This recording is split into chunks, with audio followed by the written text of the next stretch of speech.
I hope. And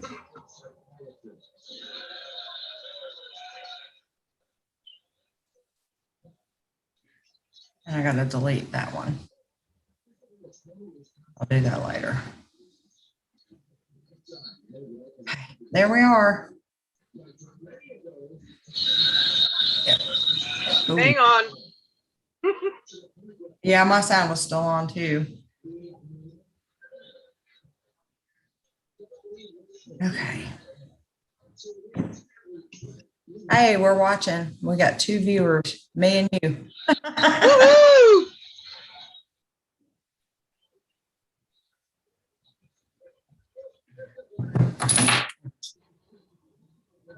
Now we got 4 viewers. Hi, peoples. We have changed the topic for today's discussion. We did that at the last minute, so we're going to talk about the new research room, and now there's only 3 watching. So let's see.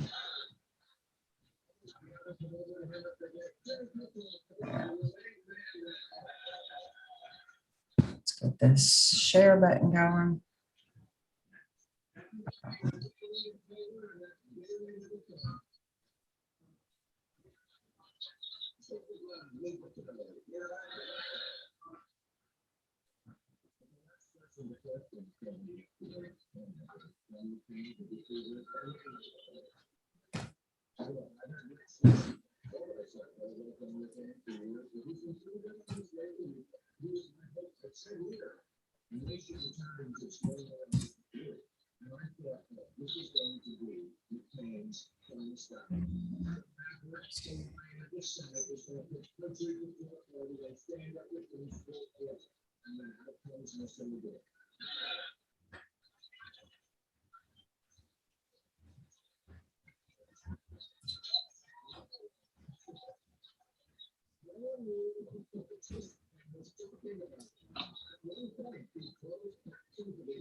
Hi, Roger.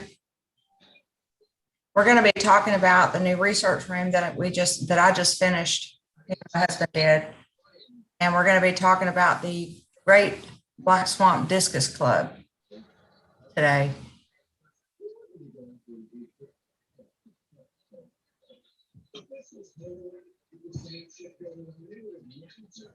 Just let a few more people come in. Oh, I got the wrong picture on. Pull this one back up. Unfortunately, I can't walk around now that I'm not on the phone.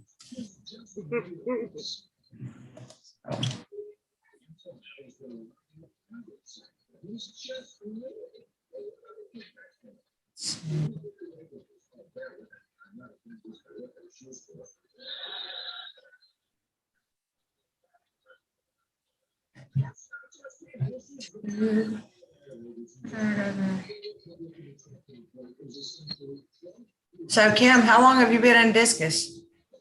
For about 4 years. 4 years. Awesome. Awesome. What made you want discus? Challenging. I like the challenge of something a little bit harder than just other fish. Gets a little boring with other fish after a while. Yeah, that's very true. Very true. I think discus have just such a personality. Yeah, they do. And an attitude. That is true too. I have a couple that love attacking the siphon when I'm cleaning. They're fun. Yeah. Okay.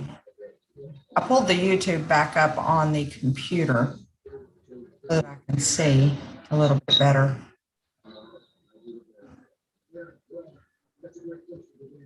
Okay.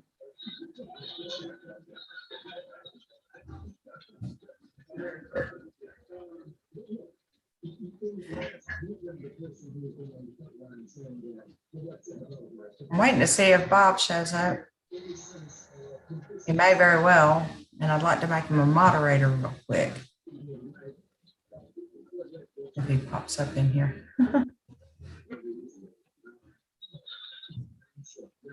Okay, well, I guess we'll just start talking about some stuff. I know everybody's been curious about the research room. Most people know that I do hours upon hours of research on different illnesses, different infections, different parasites. I do microscope work with my own fish to make sure that I don't have anything going on. I have played around with some of the medicine, see which ones the fish reacted better to and which ones they didn't, that sort of thing. So it made sense that when my fish room moved out to the big fish room, that I turned the smaller fish room into essentially a research room, so that it's easier for me to have sick fish, access to sick fish, which we don't have. Tanks are all empty, you know, and just have everything at hand. So that was kind of the reason that I set this up. Roger says, do you keep your discus on any substrate? I do not. I do not neither. All bare bottom. All bare bottom. I do have other fish that sit in substrate, but discus do not. The amount of negative pathogenic bacteria in the substrate is just too high. So they're all kept on bare bottom. That was a good question, though. That was a really good question. What pathogens do you think comes from substrate like sand and this, other than the anaerobic bacteria? There's actually quite a few. Pretty much all of the pathogenic bacteria live in the substrate, but they also live in the canisters in your filtration system. Same, any beneficial bacteria. The problem with any bacteria is a bacteria bloom. We've had a bacteria bloom, and we know that the bacteria that bloomed in our tank was Aeromonas salmonicida. And it bloomed because we put a medication in there that had fillers. And in those fillers was a nutrient that the Aeromonas to bloom, that it fed the Aeromonas. So we ended up with a bloom in that tank. See, you're lucky enough that you can actually study that and know what's actually going on, where a lot of us, like me, other than, okay, my discus is sick, I kind of play in a guessing game on what's going on with them. A lot of people don't have that access. And see, I really don't either. When the Aeromonas came about, nobody in the discus, in any of the groups, knew what the cause of it was. And I kept seeing pictures of other people with this same thing going on. And we called it the mark at the time. Nobody knew what it was, what bacteria caused it. We all knew it was bacterial. It looked a lot like a heater burn, but we knew that it wasn't. And we knew it was bacterial, but nobody knew what it was. Well, we had a bin of angelfish that we were trying an experiment in the backyard. And one of those angelfish got it. And I made arrangements with Dr. Floyd in Florida, Dr. Ossiboff, and my local veterinarian to actually ship this fish to Florida for biopsy, for necropsy, and found out that it was the Aeromonas salmonicida. Now, I say that was the salmonicida. That is the Aeromonas that prefers cooler water. So it being in my tank was quite unusual because my tank temperatures are 86. It doesn't do as well at that temperature, but because of, like I said, because of the medication I put in the tank, I had a bloom. That's what ended up causing it to actually become pathogenic to the fish. The ones that were outside were probably at a cooler temperature. They were angelfish, and that just made them more susceptible to it. But all Aeromonas appear to have the same exact wound. When they cause the sores, it looks exactly the same, I think. Very interesting. Let me share this just a second. Copy.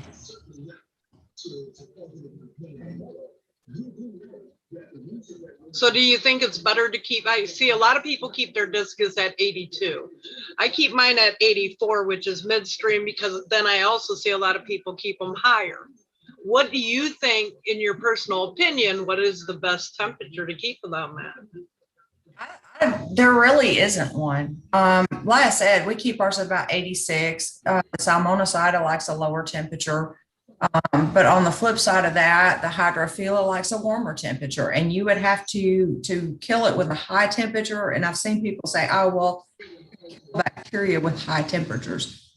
In order to kill hydrophila with high temperatures, the temperature of the tank would have to be somewhere around 97. Wow. And I really don't see anybody putting their discus at 97. I actually specifically looked that up for the person who was telling me that high temperatures kill the bacteria. So I thought high temperatures actually spread the bacteria, made them worse. it depends on the bacteria, if it's a cool water bacteria or a warm water bacteria. Most of the time we're running with a warm water bacteria simply because we keep our tanks warmer. So, you know, it's obvious if you get a bacterial infection, a warm water bacteria, you want to lower the temperature, but that's just not always the case. Okay. And Roger says his are at 83. Awesome. Janine, no, there is not an illness, a parasite, or a bacteria that is specific to discus. Discus seem to be more susceptible to cross-contamination, which is usually bacterial, because of the way that they are bred and raised, in my opinion. Many farms actually raise them in antibiotics, so they never get the exposure to the bacteria to build up an immune system to it or an immune response to it. And that makes them more susceptible. Bob, I'm about to make you a moderator, my friend. Hey, Bob. Let's see.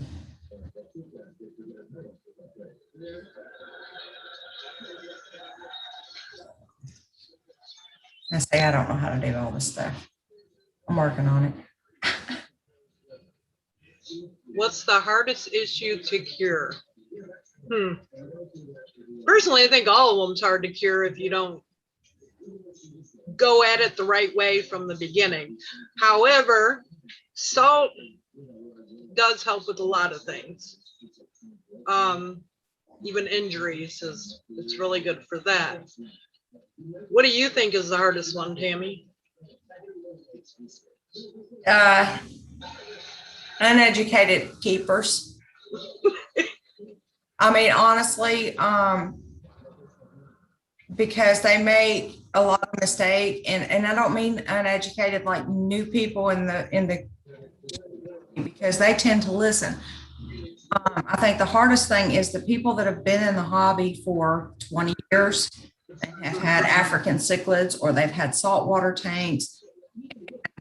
They go and they read misinformation on Google, and there's a lot of it, and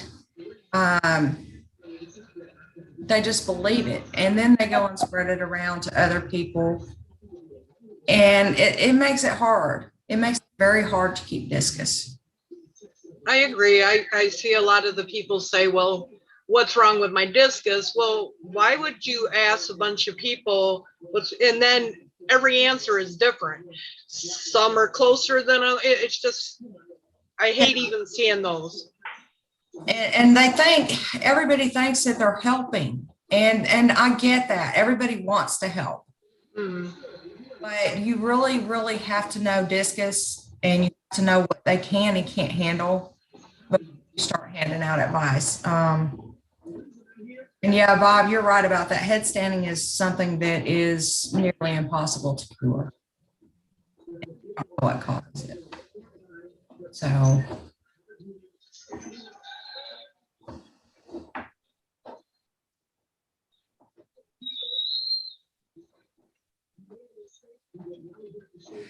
I think my biggest pet peeve on the forum, Janine, is people that say, you can't use salt on freshwater fish. They're not saltwater fish. That drives me nuts.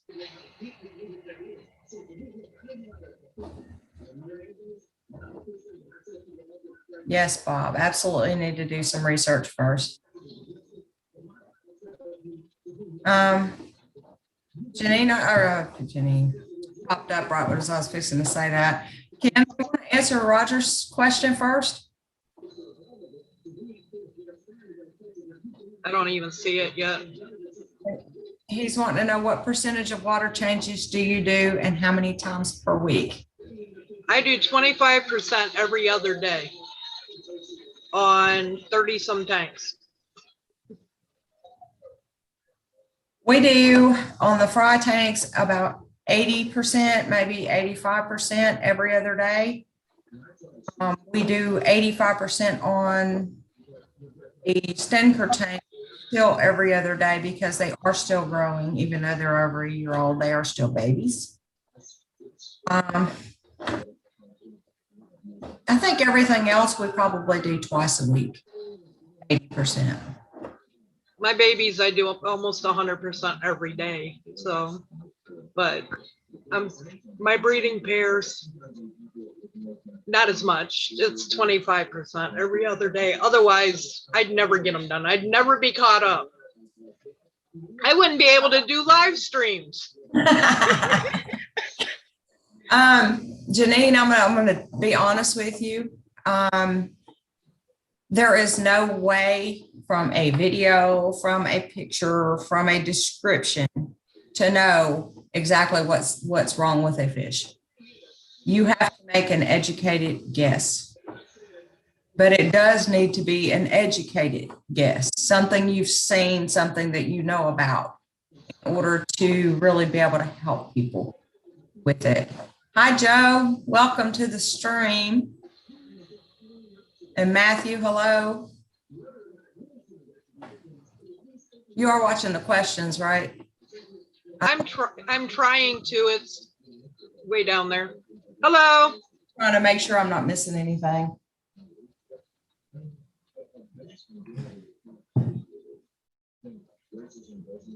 So, doing some research. I always do some research on Aromonas because I'm dealing with it. I know it's still there because you cannot get bacteria out of your tank. It's impossible.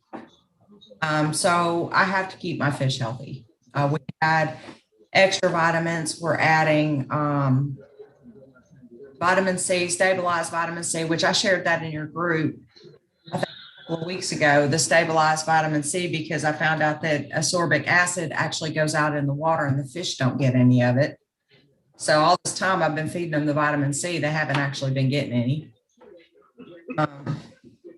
And I was doing it I think it's about a week ago, and I ended up writing an article on the forum, on the Simply Discus forum, because I got really upset because the only available treatment that we know about in the U.S. for Aromonas is nitrofurazone. Salt. Everything was salt. But as a matter of fact, I'm going to pull my notes up because I've got my notes for this right here. This study was done this year and talking about ornamental fish being the source of multi-drug resistant pathogens, because Aromonas is able to infect humans. It is something that, the medical community looks at. And I don't just look at the fish topics. I also look at human medicine, because many of our pathogens in fish are actually zoonotic, meaning other animals can get them. When I popped this up, it showed that the nitrofurans are now 58%, that the Aromonas is resistant by 50% to the nitrofurans, which is way too high. That means that less than half of the time that you're treating, it's going to be effective. And even then, it's probably going to be much lower than that. And that was the last medication that we had available in the hobby that would treat Aeromonas. So that was very, very upsetting. Is that, I'm sorry, is that because they're using them in the farms or using that? It is because they're using it in the farms. It's because people are treating their fish for this. They're not using the correct dosage, which furan 2 is not the correct dosage. They're using not the right length of time. So the bacteria gets knocked that back a little bit, but it builds up its own immunity to the drug. And that's scary. So I went and did more research. In 2017, they done on the effects of Bacillus subtilis. I don't know if I'm saying that right. If there's a biologist around, if you know how to say it, you can tell me. It was essentially gut loaded into Artemia, and it was fed, the Artemia was fed to the discus. Well, what they found in that was the damage that the does in the intestines was actually blocked by this other bacteria. And the other bacteria is not a pathogen, so it doesn't harm the discus. And I found out from looking on Google, because I like Google, that you can actually buy this bacteria in a pill form that we could potentially crush up and add to our mixes, our beef heart mix, our seafood mix, stuff like that, and actually have an impact on the Aeromonas problem. So that was very interesting. And I wrote an article on it because I couldn't help myself. So the article is just on simply discus? It is. It's in the disease and treatment, I think, is the topic in there. Is there a way that you could post it to Great Black Swamp? Yes, I can do that. I can try. That would be wonderful. I'd love to read it. I'll try to do that. It's good to have you, Meta.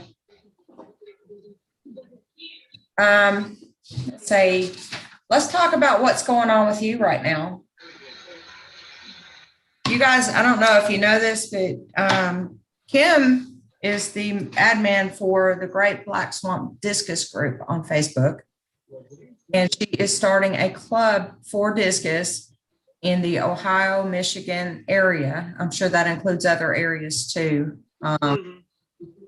And she is, are you doing the membership stuff right now, or?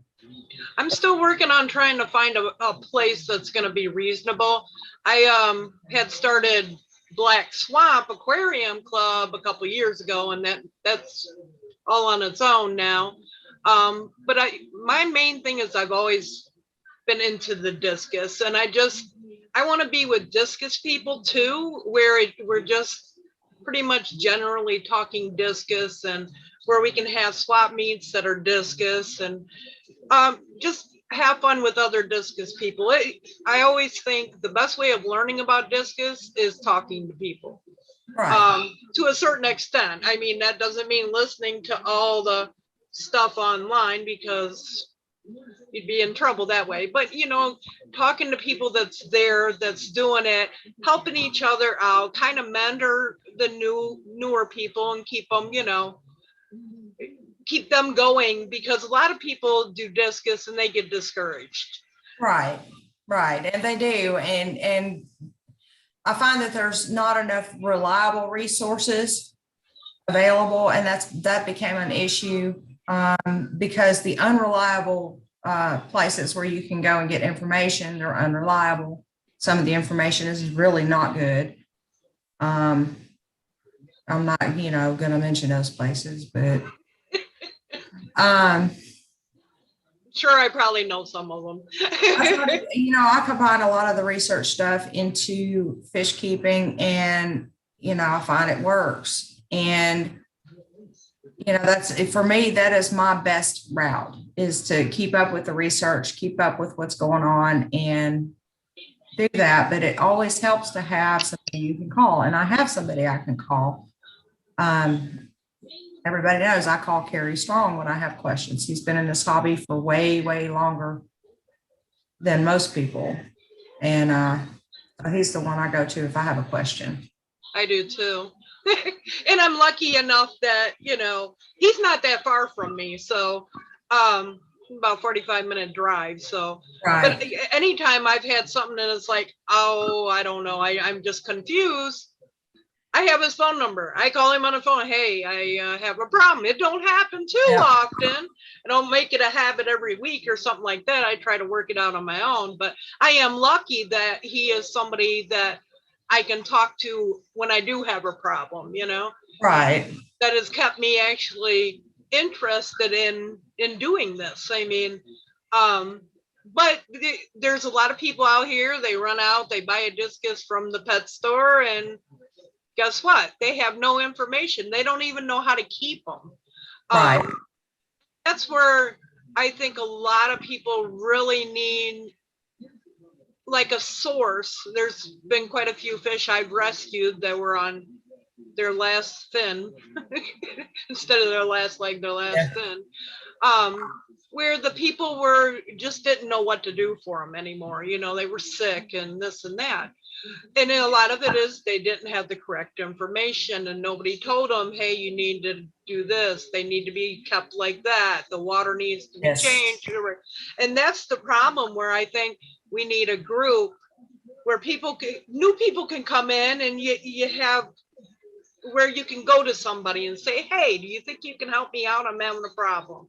Right. A lot of people ain't comfortable with that, where if they feel a part of something, they're they can open up a little bit more. So exactly. So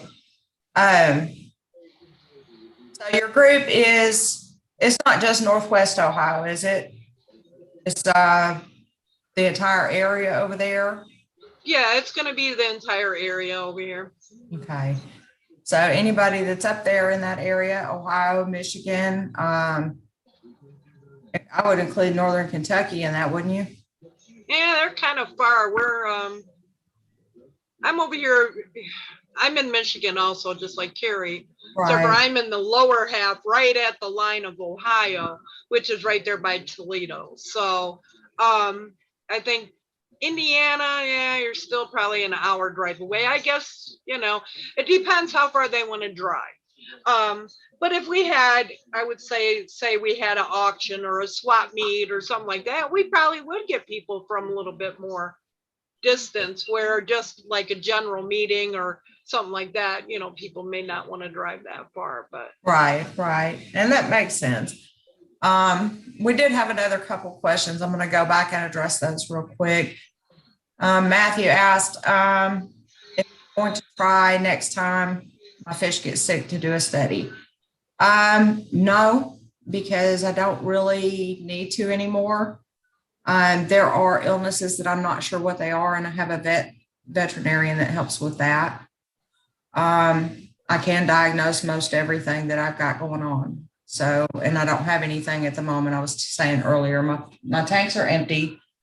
I don't have any sick fish at the moment. So we're doing good. With 200 plus fish, I do expect at some point something will happen. But for right now, we're good. General Trio is nitrofurazone. It is erythromycin, I believe, ain't it? And no, and I don't recommend mixing medications. The General Trio, it's Canaplex. Yeah,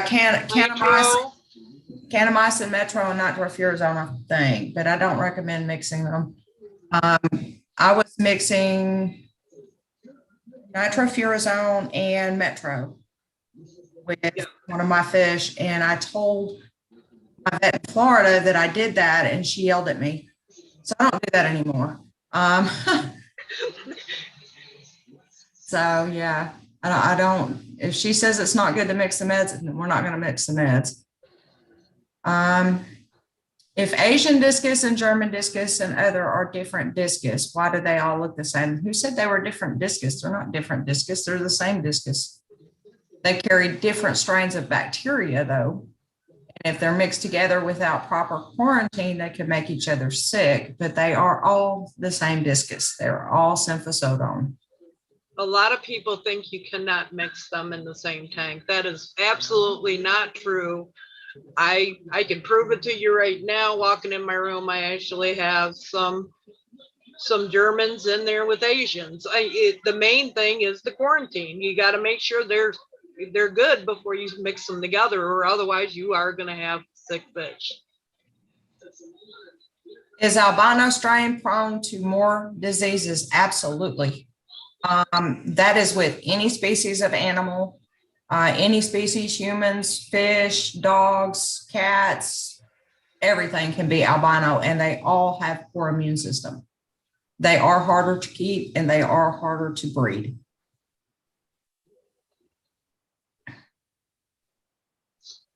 I got lots of albinos. Thank you. You're welcome. I have babies on them, but they're just, the babies, they're not as strong as the other ones at all. Let me know if you get some available. I actually put in a message to somebody yesterday about some albinos. Okay. So let me know how those turn out, please. I sure will. Do we have the discus plague? It is not the discus. Yes, we do. It's cross-contamination. Discus plague is a misnomer. I don't like using it simply because there was a discus plague and it was caused by a virus, and that's two different things, cross-contamination. So, but yeah, we do have that, and we do have treatments for that. How do we feed medications? I use Metro in the water, but if you want to feed medications, you would need to be able to mix it with your homemade food, which would be like your beef heart mix, your seafood mix. A lot of people recommend using a gelatin as a binder for that, simply to hold the medicine to the food. Most medicines can be used in the water though. And as far as dosage and duration, that depends on the medication. It depends on the weight of the fish. It depends on how much you feed. There's a lot of things that go into that, and that really has to come either from a veterinarian manual, which I have, or from a vet. I mean, that's really something you have to figure out. I don't think anybody's going to go around and weigh their fish. You might, Tammy, but I'm not. No. It's like, and trying to figure out the math on it, because you have to figure out how much they eat per day. And then you have to split this dosage over how much that food is. And then you have to make sure that that particular fish is eating if they're not in quarantine. If you've got multiple fish sick, then you have to quarantine them separately to make sure that that fish is getting that amount of food. Does that make sense? Yes, it does actually, but I'm still not weighing my fish. That is too much work for me. Yes, you can get rid of discus worms for good. Which type of worm are we talking about, Roger? This ended up being a medication talk. I didn't exactly expect that, but with my room though, I know nobody knew about it. Pat and Brian, the moderators for Simply Discus, knew that I was making the room, but they never got to see it. Nobody saw it until it was finished. Well, it's still not finished, but still, it's almost finished. You're working on it. I'm working. Work in progress. I'm waiting for Roger to answer my question. I need to know which type of worms we're talking about, because there are at least 3 different types of pathogenic worms. And the treatment for each one is different.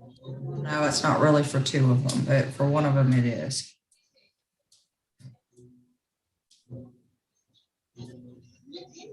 I mean, is it tapeworms or roundworms? Because roundworms takes a little.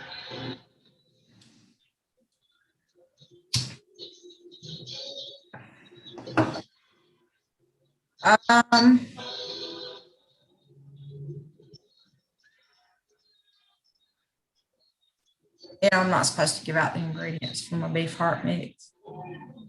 I see it, and every time I do, he gets irritated at me. So we use beef heart. We devein it. We clean the fat off of it, and it looks like little sirloin tips, and it looks delicious. And he takes it and puts it into a food processor and makes it into a mush. And he adds in peas and carrots and vitamins, the stabilized vitamin C.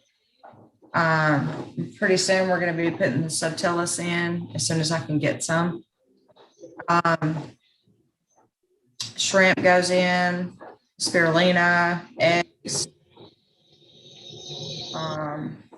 quite a bit of different things. He just mixes it all up, and then you take it, put it into a 1 gallon zipper freezer bag, flatten it as flat as you can get it, zip it up and put it in the freezer and freeze it. Then you can break little pieces off to feed. Camellinus. Camellinus is probably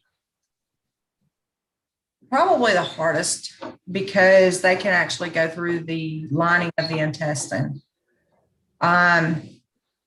It's the same treatment as capillaria. What you do is you do the levamisole treatment. It's a 24-hour in the dark. Do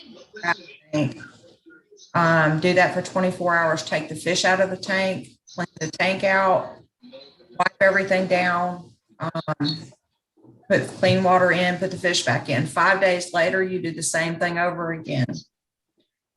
And when you take the fish out, you clean the tank out, wipe everything down, put the fish back. And then you do it again at day 13. And if you do the 3-day treatment, the 1 day, the 5 day, and the 13 day, that usually gets all of them with the levamisole treatment. People use flubendazole. I don't know if I trust flubendazole. Levamisole has proven to me that it works, and that's enough. So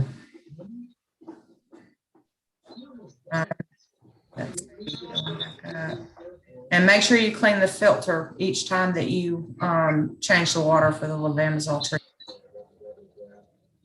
A reminder from my husband.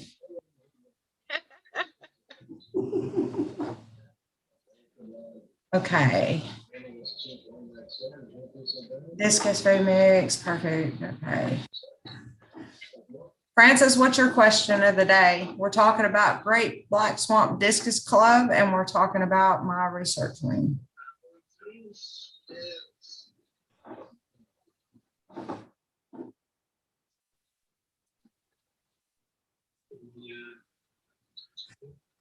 It's quiet in the chat today, probably because Kim's not in there.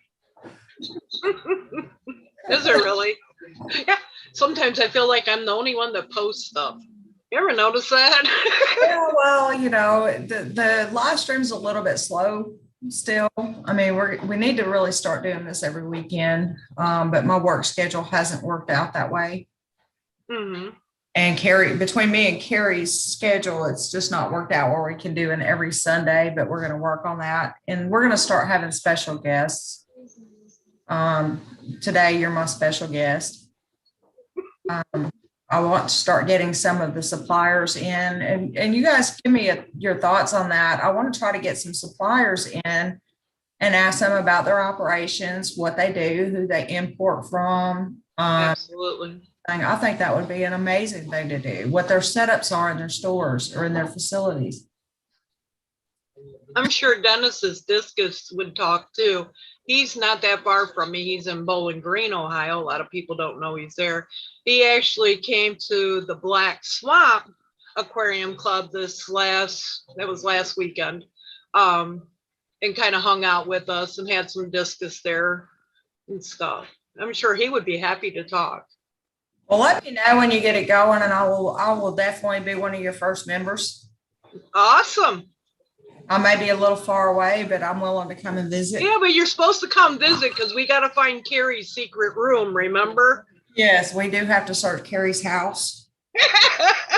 He's hiding a good one somewhere. We just got to find him. Well, I'll have to get with Sue and see if I can get her to get Carrie out of the house. And booty mouth. Ugh.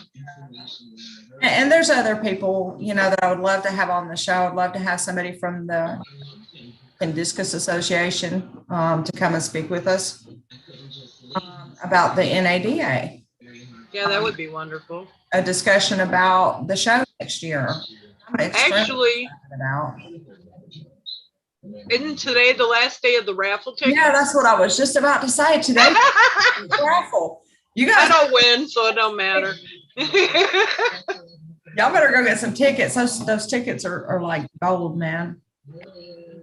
Yeah, that's going to be a good one. I'm surprised they haven't sold out already.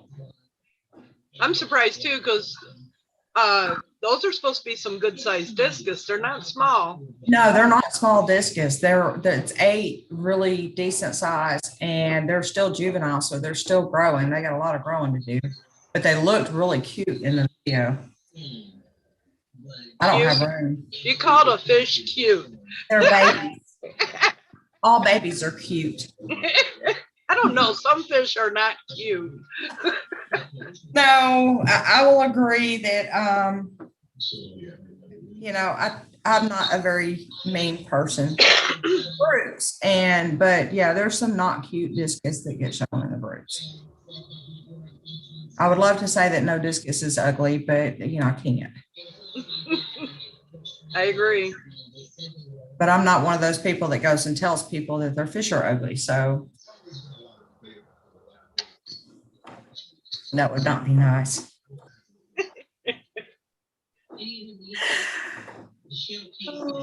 Francis, where's your questions at? I don't know. I think Francis. Roger, actually, I didn't see that statement that you made. Levamisole does paralyze them, and they do come out, but the paralyzation doesn't go away. It actually keeps them from eating, and they do die. Oh, Bob, I did not say that fish was ugly. I just said it was a unicorn, and I have one of golf. So I have one too. He's got a large lump. I'm sorry, my unicorn fish is probably a 7-inch fish. Mm-hmm. 7.5-inch fish. My first batch, we did not cull anything that wasn't super bad. So the unicorn fish, yeah, he's missing some top rays, but it's not anything with his health. So we grew him out, and he became a very large unicorn. It's not in his body. He's not missing a big chunk of body like some of those rhino things that you see, but he's missing a couple of top rays. The front one is there, and then he's missing a few top rays, so that's flat there, and then the fin goes up. So we call him the unicorn.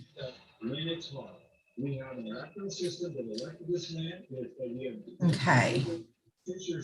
Alexander Pastelis wants to know the of stocking levels in normal tanks at home and water change amount and frequency. So I've got a 265-gallon tank in my living room. Have any substrate. It does not have any decoration in it. It has got 27 stinkers. I'm not going to say how big they are, but they're stinkers. So I'm a little bit overstocked by teensy bit, and we do every other day water changes, and about 80%. And the water company loves her. My water is not expensive. Mine is. And that's something I've learned. Everybody, my water bill's so high, and I sit here and look at mine, and I'm thinking, even if I added the sewage in, it's only $50, and I've used 7,800 gallons this month. Are you kidding me? No. I'm lucky if mine is under $200 a month. Yeah, I'm not trying to brag on that, but that is the difference that I'm seeing with people that post their stuff, and I'm sitting there going, well, I sure am glad I live where I live. I've actually had the water company send me a letter saying that they thought I had a major leak. I'm surprised. I keep waiting for mine to do that, and they never do. So Uh,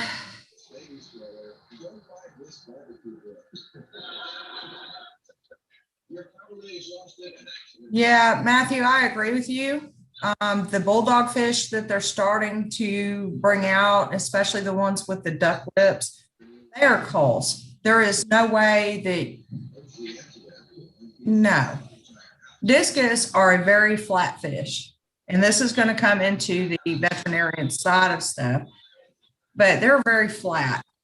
And because of that, you have issues with them getting stopped up, getting constipated.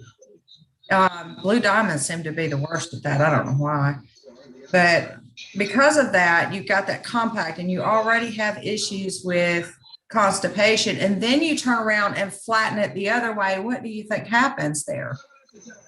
That just makes a problem that's already there worse, in my opinion. So I can't see that even being healthy.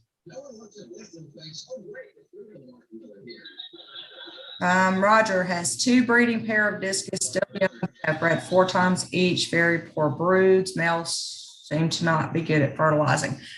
Roger, you could have a bacteria issue going on in the tank. And this is something that we actually found in our breeding. The ones that the males didn't go over the eggs, they were usually white within 24 hours. But I had other batches that, I mean, you could take a picture, zoom in on the picture, and you can see 2 little dots in every one of those eggs they look like little eyes. They're developing. But right at the time that they're about to become wigglers, they all turn white. And we started using formaldehyde 37% to treat the eggs. And when we did, they all started hatching, or most of them. And we had one really big batch. And we've already started culling, and it's still a big batch. So you might want also the age of the pairs too. The males are going to be slower to mature. That's true. So it depends on the age of the pairs also. But if they are producing some or number of fry, it could very well be that that's the issue, because usually once the males are fertile, they're fully fertile. Mm-hmm. But sometimes they're too young to be fertile. Standing egg. I hadn't heard it called that, Francis. Standing egg, the bulldog. I hadn't heard it called that before. So thank you. Yeah, me neither. That's interesting. A standing egg. The names that they give these things. I happen to like the brilliant turquoise, and what are some of the other names for the turquoises? I can't even think of them right offhand. Tiger turquoise. Yeah. You know, they're red turquoise or they're turquoise. Any other? Turquoise. Yeah. I cannot even say it that way, Tammy. Okay, y'all keep on. Carrie said you said it that way. Now I understand. Turquoise. There you go. Turquoise. They're red turquoise or they're blue turquoise. Perfect. Tiger or brilliant or whatever, they're turquoise.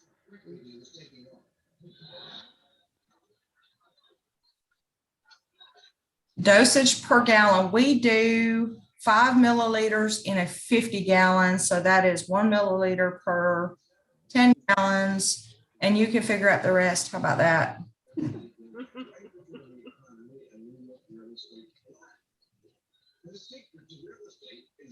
And I shoot it straight down on the eggs.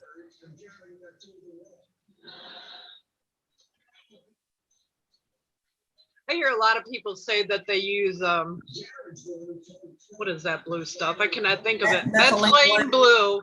And I don't like the stuff. It's going to stain your tank. Honestly, it may help. I don't think it does though. When it comes to... That's more for the fungusing. If you have eggs on there that turn white, they're going to turn into fungus. Essentially, they're going to mold. And what happens is that mold spreads onto the other eggs or onto the good eggs and ends up killing the. So they use that to keep that from happening. But my issue with methylene blue is we have 55-gallon split tanks. So I've got a pair on the right and I've got a pair on the left. That's okay. If I use this couple lays eggs and I use methylene blue, and then 5 hours later the other couple lays eggs, it's not going to be viable because the methylene blue is going to kill the sperm for the other couple. So I have So you have split tanks. I gotcha. I have one. I know if that was going to lay eggs 5 hours later, I know it's going to lay eggs 5 hours later because they're already telling me that they're going to lay eggs. But essentially, methylene blue doesn't go out of the tank. So once you put it in there, it's in there until you do enough water changes to get it out, or until you put carbon in. And I don't want to put carbon in because that takes minerals from the water. And they do need those, especially the babies. A German Wonder with a blue diamond. Might spawn tonight. Good luck, Matthew. That should be a good pairing. You'll get some really nice blue turquoises. I had to think about that for a minute. I'm sorry. Thanks, Kim. Francis, thank you. I appreciate it if you would send me the information on that, because I hadn't heard that before.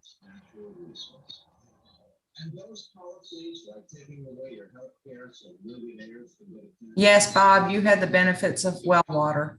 Well, I actually learned about those benefits when you switched back from your whole house treatment to your well water. That man, he has made everybody, including Carrie, jealous. He got a whole water treatment thing, and I told him when he was putting it in, I said, get one tap that's still on the well water just in case. Well, when he put that treatment in, all the eggs or the fish quit laying eggs, and I'm like, you know what? Put them back on the well water and see what happens. He had a batch with like 400 babies. Are you kidding me? I'm like, holy crap. I'm jealous as all get out, I'm sitting here like, damn, Bob. I'm going to go up there and rob his tanks at some point. He's got some that are ready. I need to go up there and get.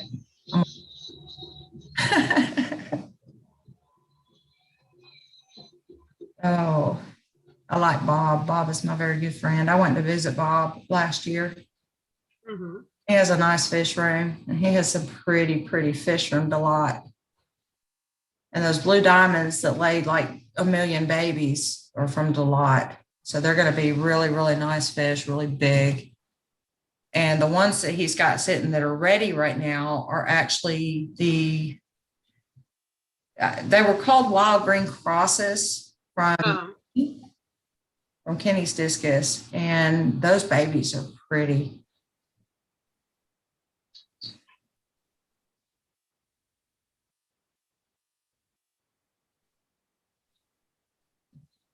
Okay, Bob, the fungus usually starts on the undeveloped eggs, and you cannot use formaldehyde on the eggs after that because the wigglers will die if you use it again. You don't want to use formaldehyde after the first 24 hours. 399. The one's a unicorn, right? No, it is. Yeah, that's got to be the unicorn. He's counting the unicorn as one call, so he's only got 399.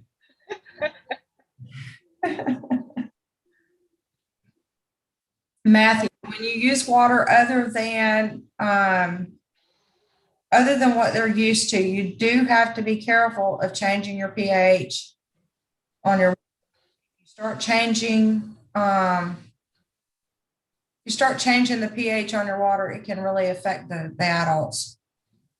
I just got a message I wasn't expecting. So you do have to be careful. Yes, I love you too, Bob. And tell Connie I love her too.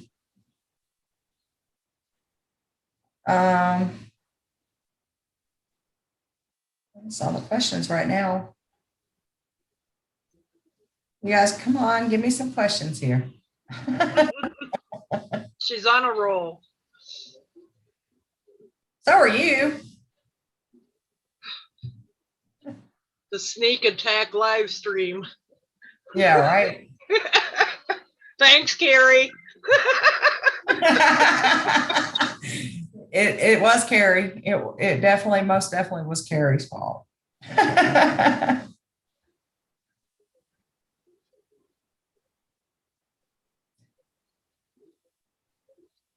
Was that one from the wild green crosses, Bob? I guess I didn't see it that well. I thought it was a blue diamond.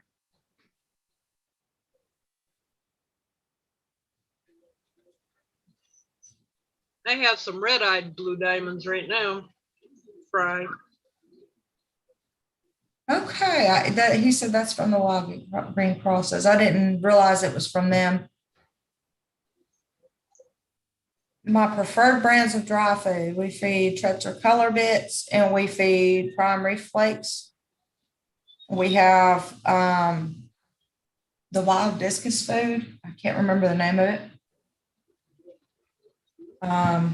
That's pretty much all we feed on the dry foods, but we do a lot of brine shrimp and beef heart and bloodworms and stuff like that. Everybody says you can't feed bloodworms.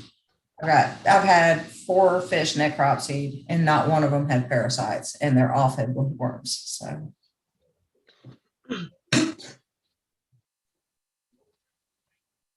I love the bloodworm thing though. That's so funny. I don't feed them. I get way too expensive. Yeah, because they get so spoiled on the things, they won't eat anything else. And then you've got to buy more. And it's like, yeah. Oh, it is from the blue diamonds. Okay. The unicorn fish. Wait a minute. How many batches of blue diamonds do you have right now? You've got 2 batches of them, don't you? 3. I got 3.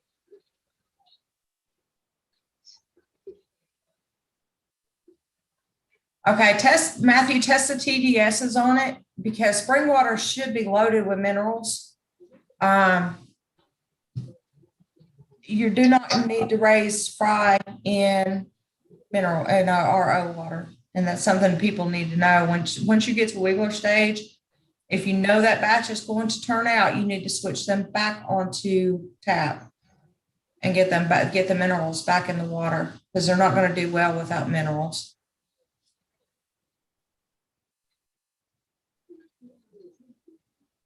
And some people have trouble with that because of the pH swing. So you do have to be careful with it. You can't just automatically switch them, but you start. Got it slowly. Yeah. Mine doesn't change. So I can just throw the tap. I do a 50-50 mix just the same as what Carrie does. And yeah, you got to slowly do it. You can't just switch it totally. That's the worst thing to do. It shocks them is what it does. Yeah. And I wouldn't want anybody to do that. I do have extremely stable pH. The only time it changes is when it first comes out of the RO, and we do have to age it because our 8.5 pH jumps to 9 after the RO. And then over the aging period of 24 hours, it drops back down to 8.5. Mine was a 50-50 mix of the tap. I'm like sitting at like 6.5, 7. Yeah. So that's the one thing you guys have that I don't have, and that's the lower pH. But I do know that my water is excellent for raising fry. Multiple times with fish that I didn't think would produce good babies, and they're producing monsters. So I know those monsters are not for sale.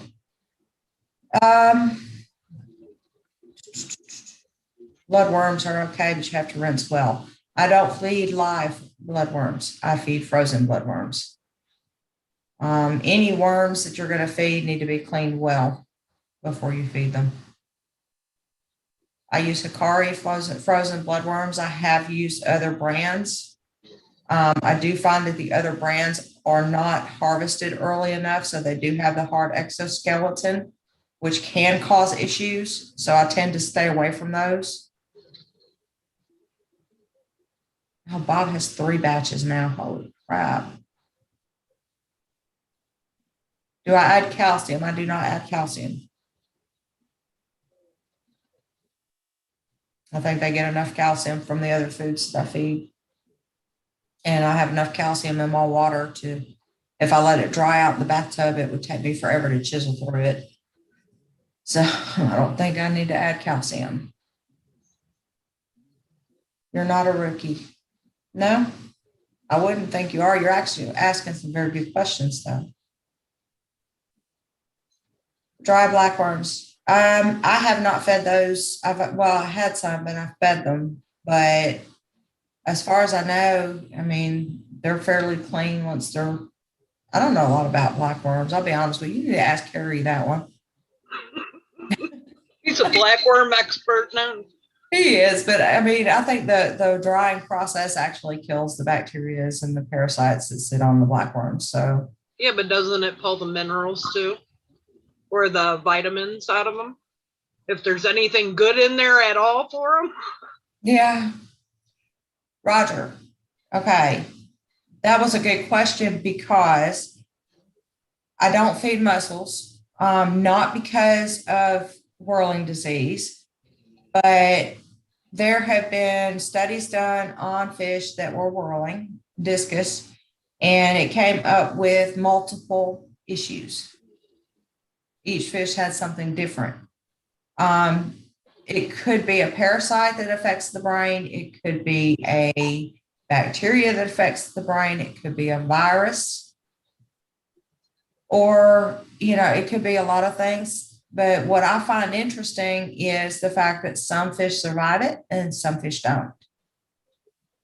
I've seen a lot of cases of it, especially in younger discus, where people said, my fish is whirling, what can I do? And I say, I don't know, add some salt. And they recover. And then I've seen other ones that have the same problem and they don't recover. So, I mean, nobody really knows what causes that. I wish we did. But they do think that it is multiple different things that are causing that. Adding 20% non-RO to the tanks. I would put them back on full tap if you can, Bob. Yes, I do know that Carrie has said multiple times that you have to rinse your live blackworms daily. And see, since I don't feed them, I don't know a lot about them. I do know that they can carry stuff into your tank like leeches.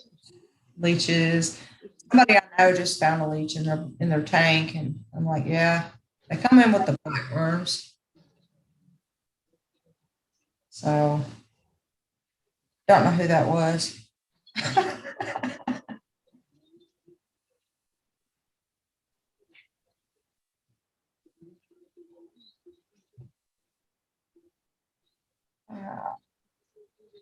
And see, Bob and Joe are in here. Joe Blunt, Bob Fryer, they are my very, very good friends. And Joe is in Ohio, so Joe needs to get with Kim on joining the group, possibly.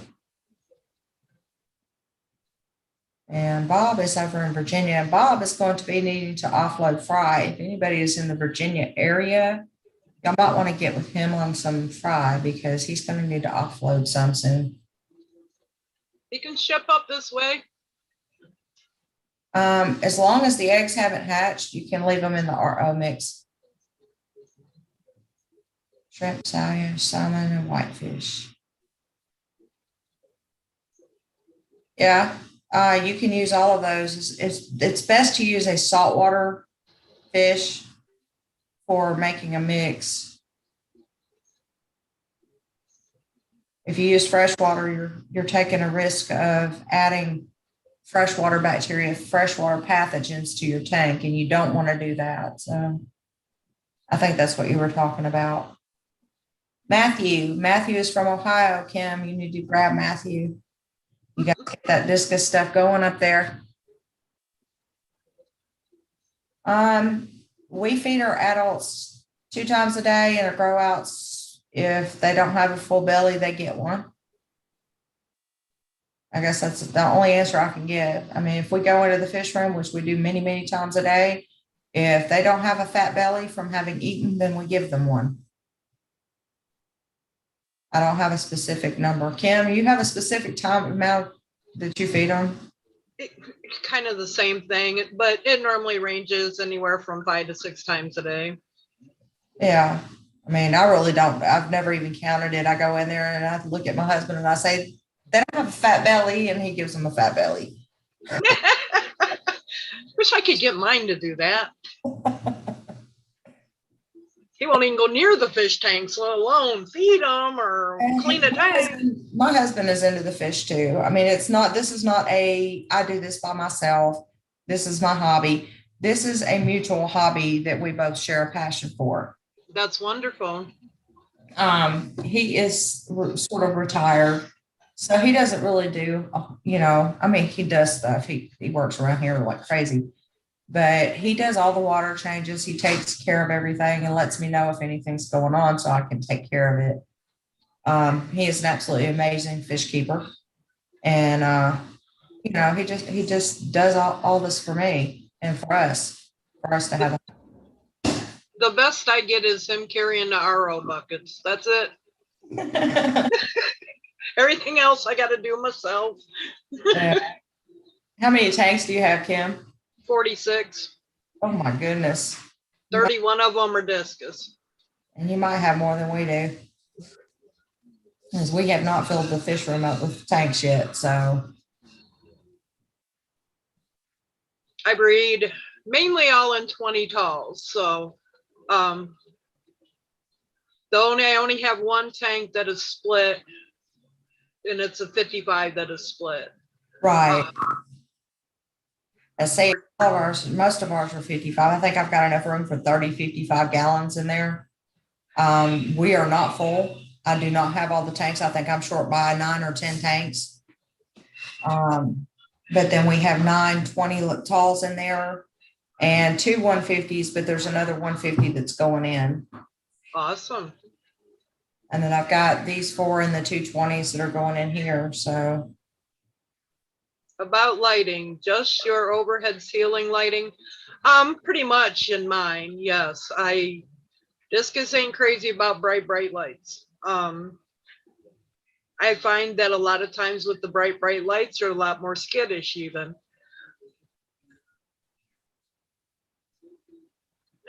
Dang, that's a lot of tanks. yeah. You think you got fried, buddy? I got tons of them. I have 7 pairs with babies right now. Bob is going to have to add another fish room. Bob bought a shed, and it's almost as big as my fish room. And I think his tanks are almost full, and he's got all these fry growing out. So Bob is going to have to get another shed and build another one, another fish room. So Bob is probably going to have more tanks than both of us. I have my discus room, which is a big bedroom that has the biggest majority, but they have migrated out into my dining room. I have 10, 11, 12, 13 tanks in there. I have a couple grow out 55s in my living room. That's the big tanks. That's not counting all the betta tanks I have right now too, which is probably about 40 of them. So, right. But I don't do as much with them. That's the one nice thing about them. I don't have to do as much. Yeah, they're easy. I had one, and beta people wouldn't like me, so I won't tell you how he was kept. But he was very happy. My fish room has overhead LED lights, and they are super bright. So my top tanks and my middle tanks do not have lights on them, but I do keep just cheap lighting on my bottom tanks.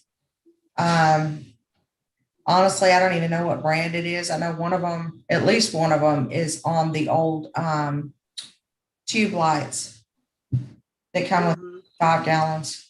That's just what we put on there. I mean, there is some light in there. It's just not bright. So, Is your fish room in your basement? oh no, my fish room is in the shed out back. My dad built that thing. They built that shed probably about 15 years ago, and it's a 2-story. And we put the fish room downstairs. Awesome. So Mine is actually a bedroom. When one of my kids moved out, I made sure I filled it so they couldn't come back. Unless they want to move all those tanks out, they can't come back. It's horrible, ain't it? no, not at all. I said the same thing. I said, when y'all are out on your own, you're staying out on your own. So you better make sure you got somewhere to go. Bob, actually, I'm probably going to have to call Connie and tell her that you need another fish room so that I can bring her some more angelfish, because she loves the angelfish. So I'll just have to bring you some more angelfish, and she's going to have to let you have another fish room so you have somewhere to put them. How about that?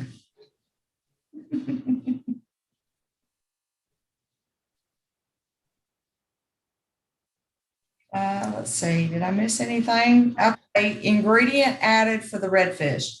Spirulina is the only thing. Well, I take that back. We do paprika.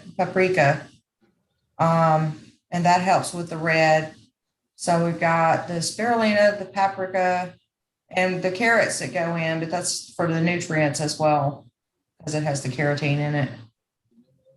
I may start using the other, I don't know how to say it, but it's astaxanthin or something. I'm thinking about starting to use that because it's an antioxidant.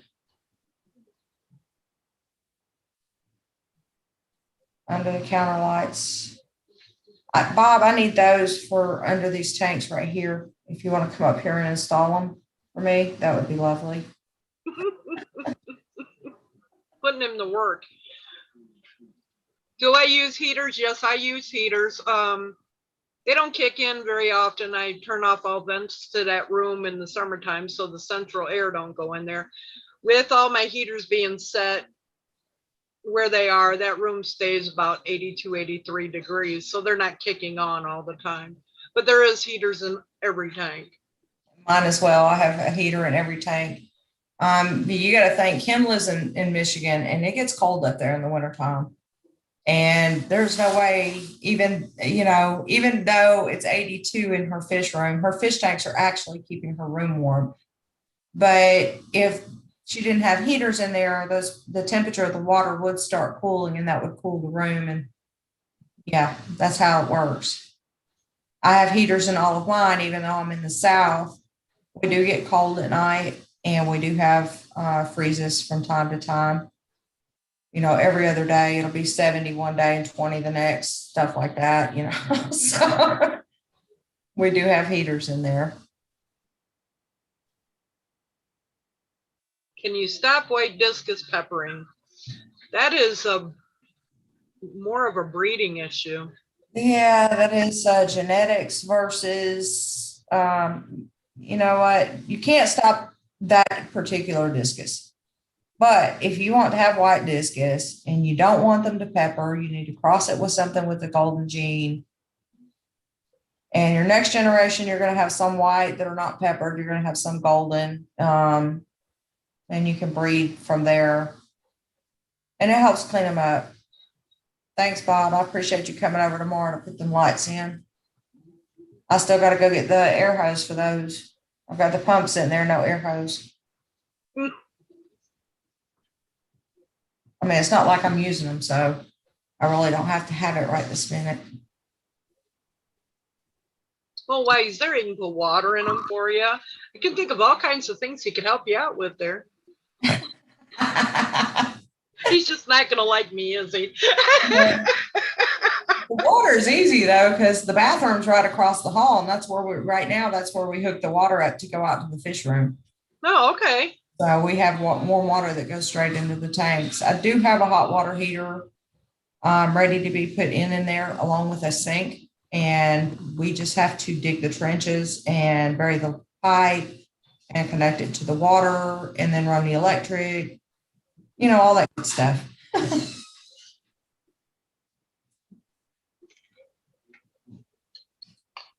Roger, it's been nice seeing you today.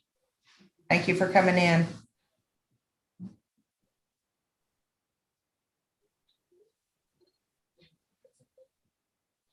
I actually had somebody over yesterday that used to be an engineer, Uh-huh. and I want to put in automatic. The only downfall to putting in automatic is then I got to figure out some way of doing my RO too, because the biggest problem is the RO is why I got to bucket it.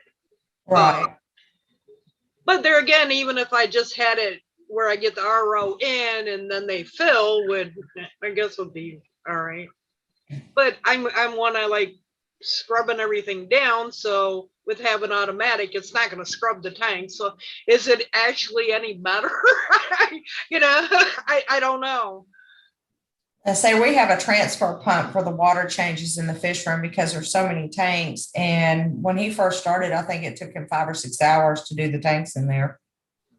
And Bob Fryer, being the very good friend that he is and thinking so highly of us after we visited him, he actually secretly ordered a transfer pump and sent it to us. It was he had. So we have a transfer pump, thanks to Bob, that he does his water changes, and it takes about 3 hours instead of 5 or 6. So Yeah, that's I'm right there at the 5 or 6 in the discus room, and that's just that room. That's not counting any of the other ones. But it takes time. I mean, when you're wiping everything down and cleaning filters, it takes time to do it right. Bob said he's going to bring all his tools. And he says, yes, Kim, I'm really starting to not like you. Just kidding. Not really that bad. Well, I picked on Tammy. You got to get picked on too, Bob. Sorry. Yeah, she picked on me. That was harsh. She was so mean to me.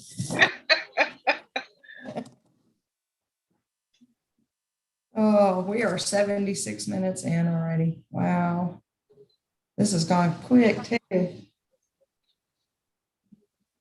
I hate it. We couldn't do the genetics, but Carrie wasn't available for today. So, as I really got some hard questions for Carrie to answer. Uh-oh, she's been researching. No, actually, this is something going on with my fish. Nothing serious, not sick or anything, but just a genetics question. So that's going to be interesting when I put him on the spot with that one. Shoot it out there.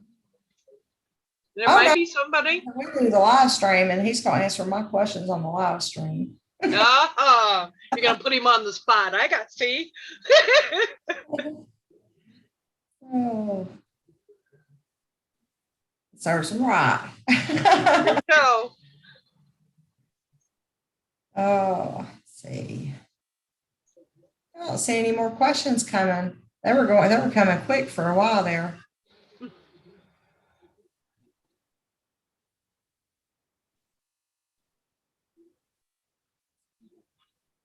Andrew put some dollar signs in here. I'm not sure exactly what he was talking about. Yes, Bob, we're having too much fun. That's what girls do when they get together. Cindy Lauper had that part correct.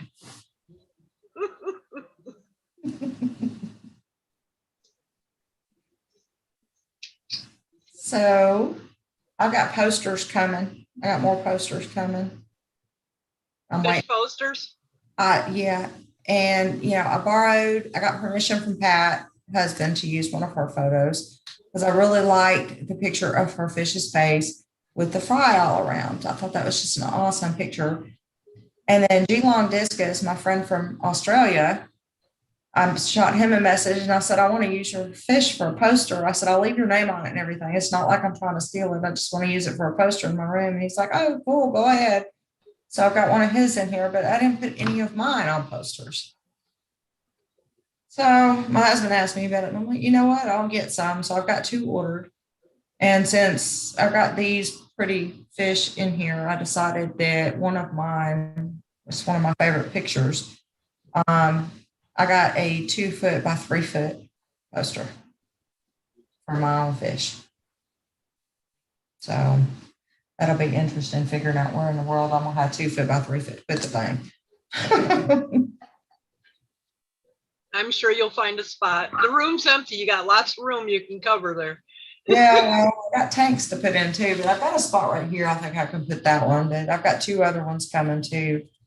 The one that I got coming is the actual picture on the YouTube, the banner picture. I got it put in a poster, and I'll probably put the other one right here, and I've got another one for up here. So that'll pretty much cover my walls. Bob, I have done that with angelfish. I have never done that with discus. I have done it with discus. I just took the cone out, moved it. But yeah, they all turn white. So I don't know.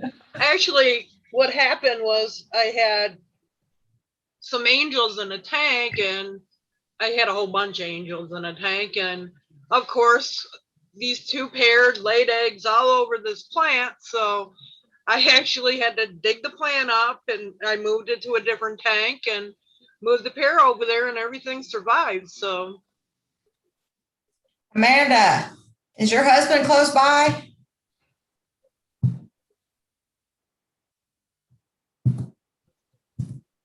And Bob, there is a way using, if you got a bowl big enough that you can actually sit the cone down into, or a 2 liter bottle with the top cut off or something like that. You can put it in the water, move the cone into it, and actually transfer it that way without taking it out of the water.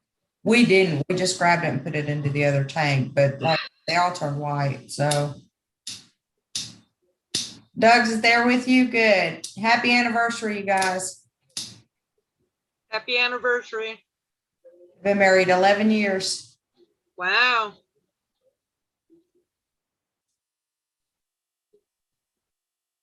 The Australia fish. Are you talking about from Geelong? I would love to have some of his fish shipped in, but you do know that those are Keong Jackson's. Those are Kale Discus Farm Discus from Jackson's. And we do have somebody that can import Jackson's, and that is Jeffrey Moy from Exotic Discus. Somebody else I'd like to have on the show is Jeffrey. I mean, he is really knowledgeable too. Very knowledgeable and has some really nice fish. Absolutely. You're very welcome, Amanda. Doug. I was hoping she would show up today so I could tell them that. Yes, Jack, y'all.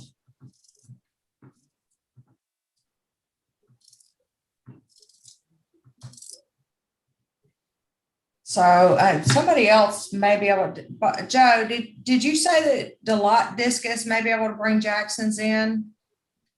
Or did they not? I know they bring in Winston and they can bring in Pewow.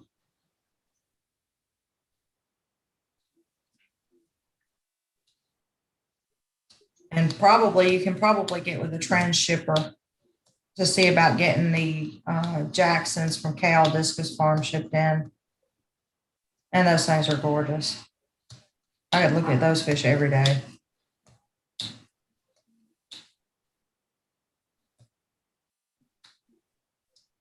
I want to see Bob's unicorn. I don't think I have it on my computer. Otherwise, I could probably, no, I wouldn't do that to Bob.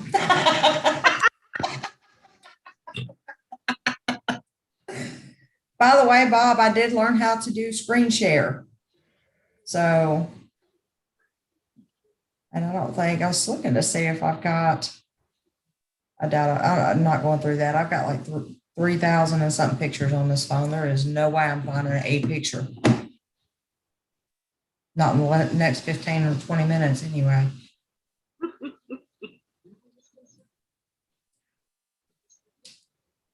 So what strains do you have going, Kim? No, Lord. other than the albinos, we know you have the albinos. We know that you've got the pigeons from Carrie. I have white butterflies. What other ones? I got some moonstones going. What are moonstones? Fish. Not unicorns. I got some blue diamonds. I got some yellow zingu. I can never say that right. That's sort of like the turquoise or whatever. But actually, those ones are fostering a bunch too from some red tigers. Okay. What am I missing? So you've got red Turks and blue Turks and silver pigeons and albinos and pigeon bloods. I got a little bit of everything though. I got a lot of wilds too, but not having a whole lot of success with my wilds.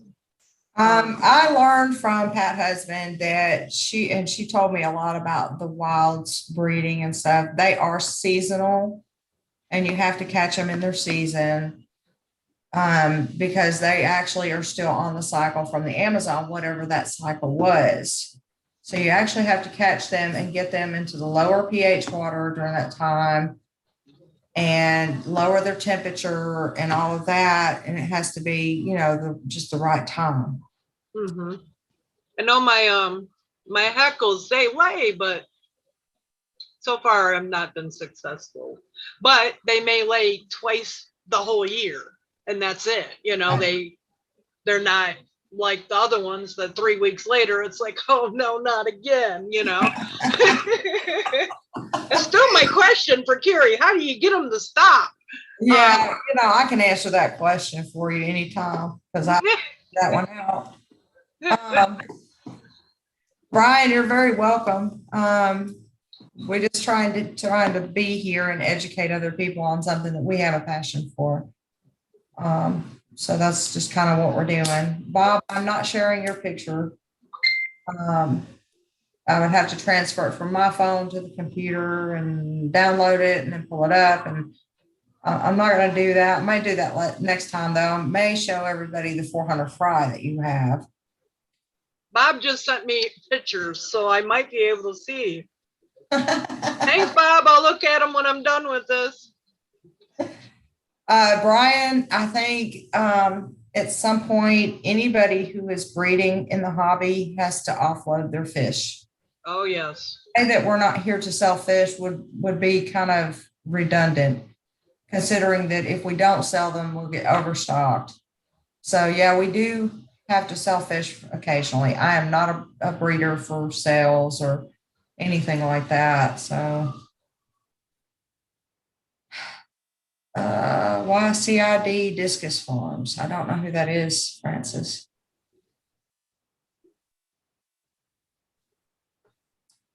I know you know who that is.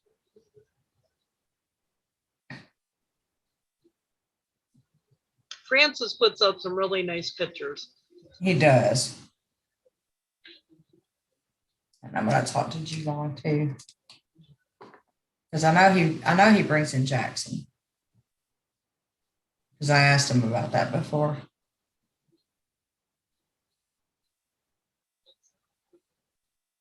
So, okay, next question. No, Francis, I do not. Not yet. If I come across the pair, I'll let you know.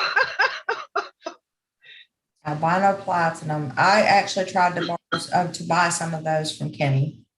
And the excellent person that Kenny is, he talked me out of it because the shipment that he got in from the albino platinums were heavily peppered. And he knew that I wouldn't like that. So he talked me out of buying them. That man was awesome. So. That's the downfall with the whites. Yeah. I have one white butterfly that she's fine until she has babies. Then when she darkens up for the babies, she looks really heavily peppered. But the rest of the time, she's not. It's just when she has the babies, the fry. Right. And I've seen that with a pigeon that I got from Jeffrey. She got to fry stage at one point and she looked so dirty. Her whole body looked like it was heavily. But once they ate the fry, because that's what they did. She turned back white and lost all that peppering. So I mean, it's just really weird how that works. Yep, she's the only one that does that too. It's really weird. She's an ugly fish when she has babies. She's not a unicorn though. Oh no. The one that I have that's unicorn, we won't bring him. So he stays in the tank with the other brothers and sisters. So That's my big thing is I have a lot of Carrie Strong brothers in there, but can't beat them. Can't beat them. I think that when Kerry calls his runts out, I think he calls all his females, so all his adults are males. Oh, that one I have in there, he's got to be at least 8 inches. He is huge. And when I got him, he wasn't that big. He just keeps growing. It's like, and then the female he's with keeps laying. And I watched him the other day. He's not fertilizing yet. He don't even go near it. Yeah, and it's like, well, eventually, hopefully, he'll get it. Because the other 2 males are, but he's not. So, but he's the biggest one, and I don't get that. So, but they're still young. Yeah, Give them time. absolutely. That's the worst part of it is the patience part. Trying to keep That patience. for a long time. I was ready for the babies to be born, and I was ready for the babies to be grown. And now those babies are having babies, and I've got babies everywhere. And it's like, I don't have any room for any more babies right now. So can y'all quit laying eggs for a minute? It don't work that way. Trust me. Pretty soon you'll have tanks in your living room, in your dining room, in your kitchen. Every time I turn around, I got to get another tank. Okay, my most expensive fish came from Jeffrey Moy. Yeah. It was the female that I had that jumped the tank. And she ended up with shipping and everything being over 300. Yep. Luckily, I had won the raffle and had a $250 credit sitting there. So I only paid for the shipping of the fish. But she was so high strung, that female. And she wanted to lay eggs from the minute that the male was put in the tank with her.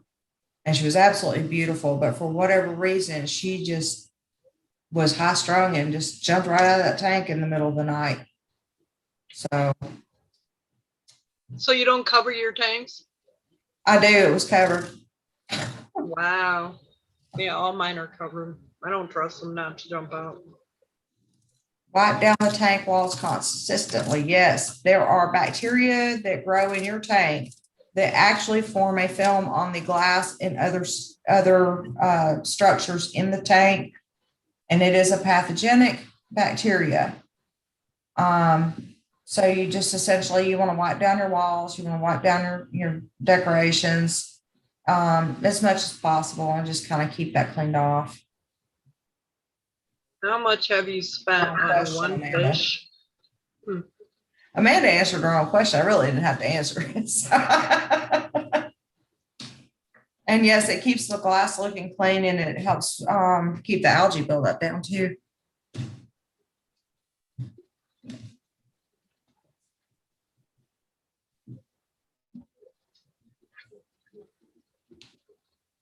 Joe, I'll bet that male is going to be just as big as the male that Carrie had.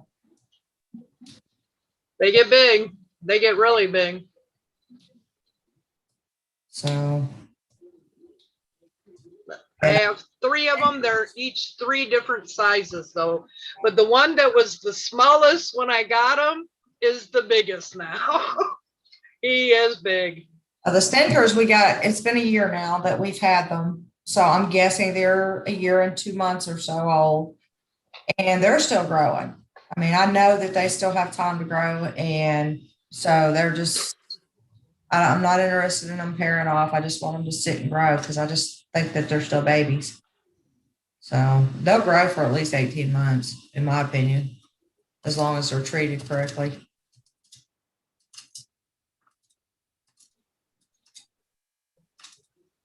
That's a good idea, Amanda. And wipe it down with every water change. I mean, it doesn't have to be perfect because you're never going to get all the bacteria out. You're just trying to keep the numbers down. keep your load down.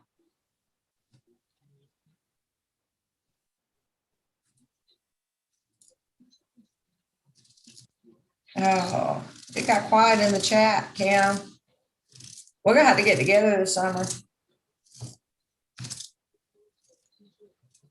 Sounds good to me. Just come up. I told you, you got to come up here. We'll go raid Carrie's house. Well, we're gonna do that because we really got to find that room. I want to know where he's hiding the goods at. We're gonna ask Sue. Sue will probably tell us where it's at.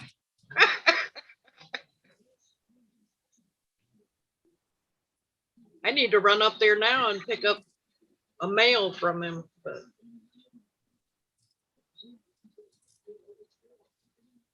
how do I change? I use a Python. Us too, we use the Python, but we also have a transfer pump. So I use a Python, but I have a Python for that room, and then I have a Python for my living room. I have a Python for my dining room. That way to kind of keep down on anything spreading, where I don't want to use the same Python for everything. I don't even know how many we have. We have quite a few actually Pythons running around, and we have one main one that we use. So, because at this point I don't have anything that is not cross-contaminated. Everything is interacted with everything else at this point. So we don't have any special water Pythons we're using right now.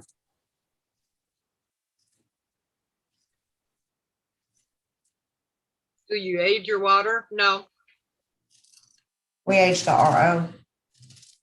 My RO is in a big garbage can with I put a heater in there because when it comes out, it's really, really cold. And with the air pump running to it, and it sits in there and bubbles. But I try to keep it full because you never know if you're gonna need to do something. So that way too, if somebody comes and picks up fish, I can take some RO out of that, and it's already warm, and so on and so forth. Bob, you cannot include the fish room in the price of the fish. You can't do it. It's not allowed. You can only include the price of the fish and the shipping.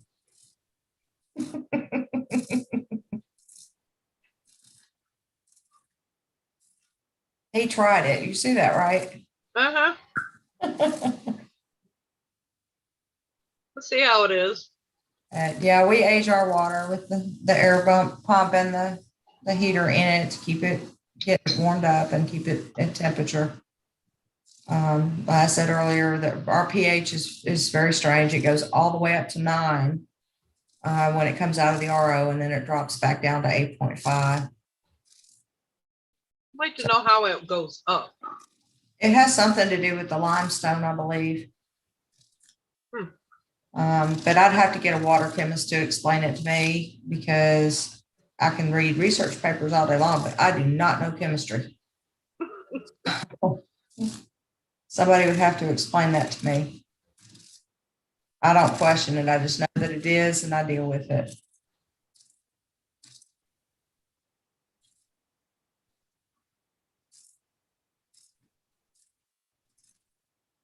Wow. Are we at 2 hours yet? No, not yet. More questions? Somebody's got to have a good question. Yeah, I know. You would think. I know there was some questions that I wanted to answer, and they were in a previous post from one of the previous live streams, and I didn't write it down. So I can't answer them now. I feel silly for not doing that. I've seen recently a lot of people, or a lot of new people coming into the hobby. There was one that posted today in one of the groups. They're completely new to fish, and they set up a tank and they went and picked up 2 discus, and they paid over $200 or over $220 for 2 discus. And I'm sitting there thinking, you need at least 6 discus, and you paid $220 for 2, and you can get 10 for $250 from Hans. You can get 10 for, small ones from other places for a lot cheaper, reputable places. Please don't go to the not reputable. And they pay 220 for two. And I don't understand that. I mean, I push research. I tell people, do some research, find out who your best suppliers are, find out what you need to do, find out what your water is, test your tap water, test your tank water, and then find a reputable supplier. And I still see all the time people coming in that are new to the hobby, or they're new to discus, but they're not doing the research that they need to do, or they're not, I don't know. I mean, Kim, what are some things that you think that we as experienced keepers can do to change some of that? What are your thoughts on it? I think a lot of people just, they run out thinking, oh, wow, what a pretty fish, and they buy them. I don't think there's anything you can do to change that. It's an impulse buy. What they don't realize is that impulse buy with never having fished before could work out really bad. And then $220 and later, and they're not going to want to own fish no more. So it's a bad thing. That's where I think a lot of the clubs kind of help, where new people can come in and ask questions and get different responses, because sometimes what works for you may not work for me. But I don't even know how to answer that one, because a lot of people is just impulse. Right. I say that's one thing I can say. We have a local Petco that, of course, they sell discus up there. And the person that works there is an experienced hobbyist. So she did a little digging and got the information for discus. So now she gives people the information. If they've never had discus before, she tells them what they need to do. Like if your pH is 7, you need to lower it to 6. I'm sorry. And that's the worst advice she could give them. That is one of the biggest issues, I think, facing new people coming into discus, is they go to this person or that person who has looked online and found this erroneous information. And for anybody that doesn't know, I do not recommend you change your pH at all. But people are being misled by other people in the hobby who have been in the hobby for 20 years, have learned very little about discus, and give out that very little information that they have, even though it's wrong. I see it in the groups. I see it on the forums. I see it everywhere. It's not just at Petco. No, it's everywhere. I actually know somebody that had a fish store, and he assumes that everything needs to be kept in RO, but he didn't know that the RO needed to be remineralized for the fish. So, I mean, there's a lot of bad information out there, and people like that is helping to spread it. But how do you change that? I mean, unless they look for a specific group online that, is pretty knowledgeable and is for the most part going to give them good information. Right. You can't. There's no changing that. But unfortunately, that's what chases a lot of people away from, number one, keeping discus. Number two, fish in general. How many times have you seen, I went and bought 2 fish, I bought the tank and I put it, they don't know anything even about cycling the tank. So that was when I was 18 and set up my first tank, and I go to the pet store. Well, I went to the pet store and got the tank. I got the tank, I got the filter, I got the guppies, and I brought them home and I set the tank up, and they said, yep, they need water change every couple of weeks and you're good to go. They didn't tell me nothing about cycling, and I lost 2 batches of guppies before I gave up. First time, But I think at this point, if you're at that point where you don't know your water changes, you don't know about cycling a tank, you're not ready for discus. Oh, absolutely not. Not without a mentor. I think it can be done. If you've got an extremely experienced mentor that can help you through it, I think that's fine.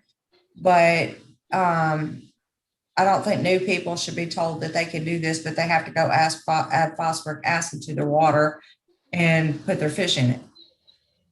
You know, that's ridiculous. Or whatever, muriatic acid or whatever acid. And this lady was experienced, but the problem I had with the lady at Petco and this only happened like a year ago or a year and a half ago. And I mentioned to her, they don't have to be in lower pH. They can be in higher pH. And she said, oh, that's not correct information. I'm not going to argue with somebody. I just turned around and walked off. I'm sitting here with 200 plus discus in my fish room. I mean, I have 8.5 pH. You're not going to stand there and tell me that I've got to have 6 pH. It's not going to work. And with the years of experience that we have in discus and in fish in general, discus is not the only fish that's kept in a specific pH that can be kept in other pHs. We weren't sure that they could. We had to find out. But we haven't had any real issues. We do have to be careful of the bacteria load in the water. And we have to make sure everything stays safe for them. So we don't have any substrate because bacteria seems to do better in higher pH. I can't find any research papers substantiating that, but I just don't want to take the chance. I don't know how to handle do that. Do you? Those closed-minded ones that know everything?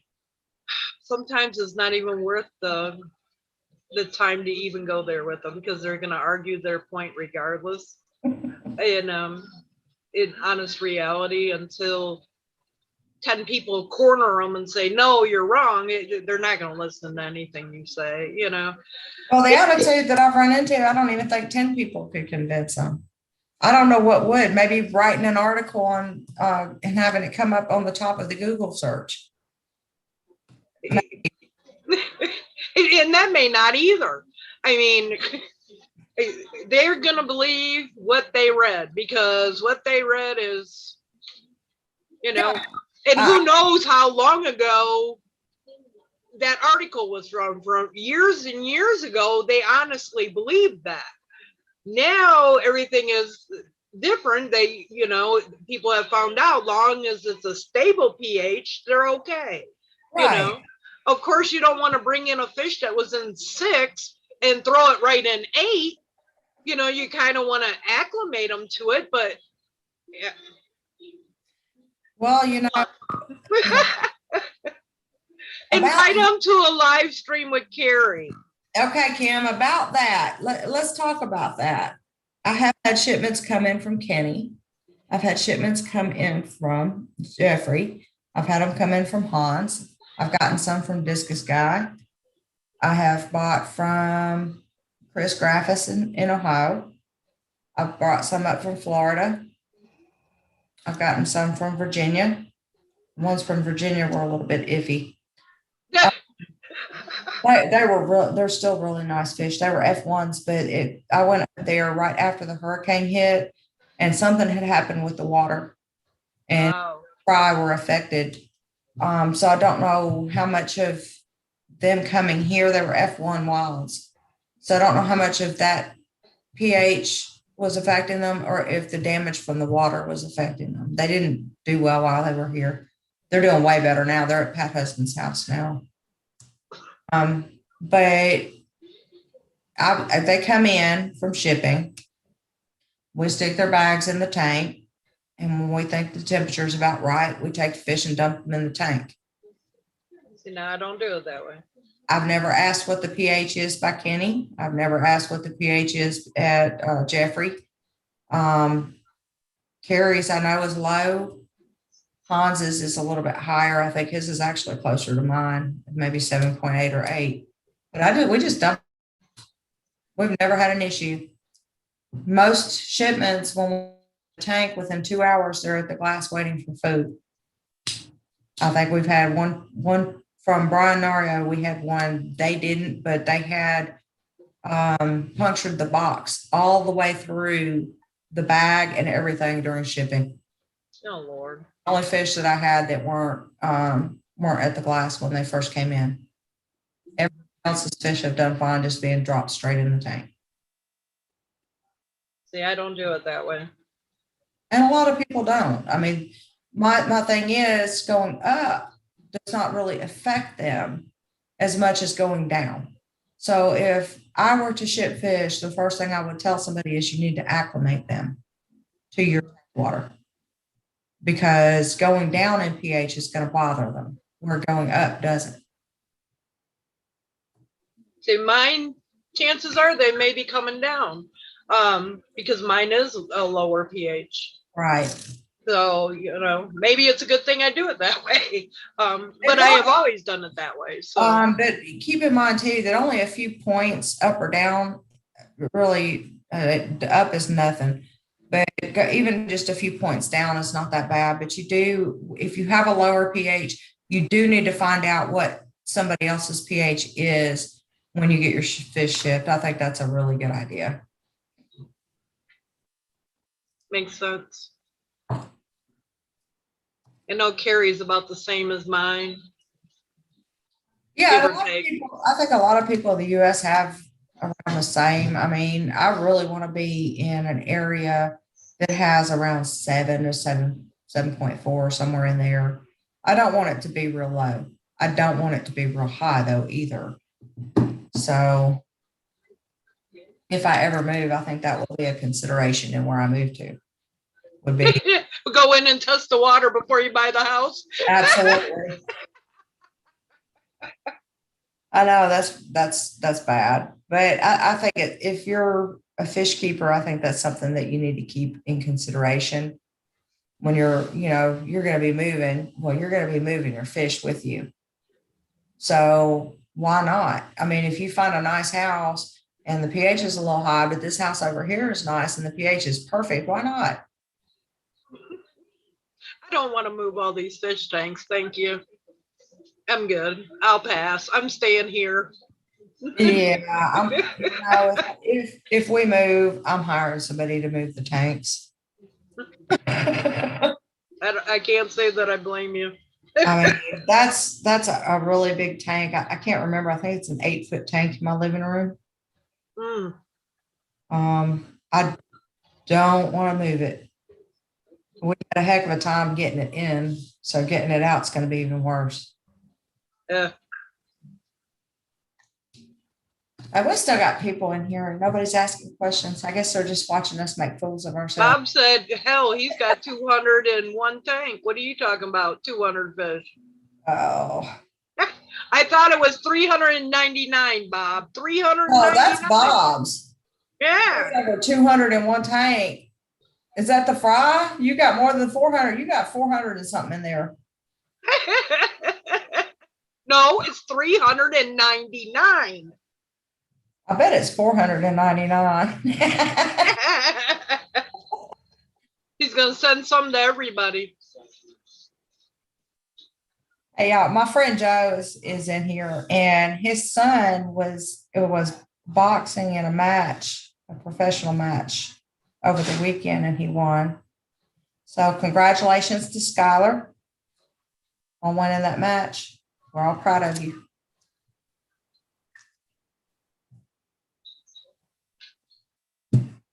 And I think it's Joe, you're going to have to help me with this. I think your other son won something over the weekend too, didn't he?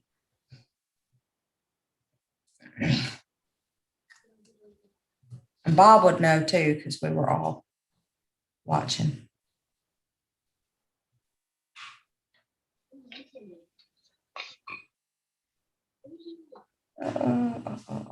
Well, I guess we ought to start cutting it down. Oh, 114. That's good. I'm gonna write that down. But Kim, it has been fun. We're gonna have to do this again. Yeah, thank you. You convinced me at the last minute, so you know.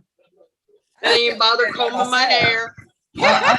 Yeah, I was not wanting to do it by myself since Carrie couldn't make it today, and I knew I was going to have to change the subject, and I didn't want it to just be my fish room or my research room. It needs to be about more than that, and because that would make it just a personal, I don't want it to be just this stuff, just me, my stuff. And I'm glad that I was able to bring the Great Black Swamp Discus group to the light. And I'm hoping people will start getting with you on that. It would be wonderful. I would really like to have something where, get our name out there and try to get something going where we have some knowledgeable people to help with the people that, may need help along the way. Right. And that's an excellent thing. We had a thing pop up just now, and I need to answer that one. You saw Brian Sutter said that he's seeding his sponge filters in his angel tank. What are your thoughts on that? Is that a good idea in your opinion? I don't think so. No, I don't think so either. The reason is, Brian, and I wanted to get her opinion because I don't know if she has thought of it.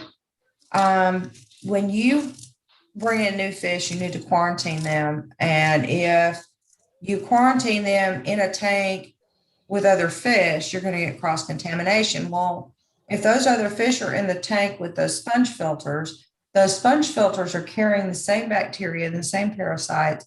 Not saying your fish have parasites, but the same pathogens. And you're taking it, putting it into this tank, and then you're bringing these brand new discus in, throwing them in there with that. And you don't know if they've been exposed to it. You don't know if they have immune response to it or anything. So you're actually putting them at risk. Generally, we recommend that you use a sterile tank. You can add bottled bacteria or something like that. But you need to do your daily water changes at 50%. You can add some salt to the tank to help there too. And just keep that going until that tank is cycled with your new fish in it. And that's the safest way to do it, in my opinion. I do too. I keep forgetting to add that, in my opinion, because it is my opinion.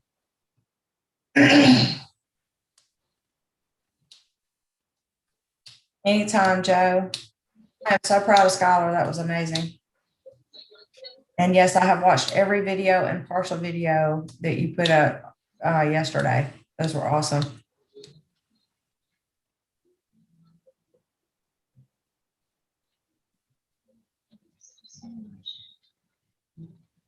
Thanks, Bob.